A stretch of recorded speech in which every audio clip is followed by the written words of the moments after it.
Good day, Ma'am and Sir. I am Pretty Rose Alvarez, 36 years old. I have a live-in partner and I have 3 children. One son, 15 years old, and 2 daughters, 14 and 4 years old. I am a college level, 2 years undergraduate.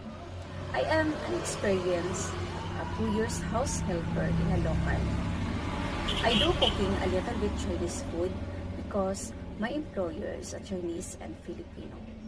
I also doing a house course like cleaning the house, washing clothes, ironing, marketing, car washing, and gardening.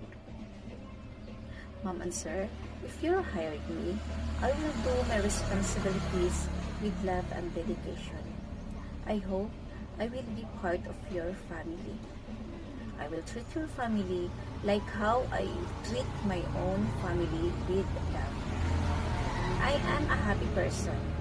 I am a motivated, honest, hardworking, and have faith in God. Thank you so much.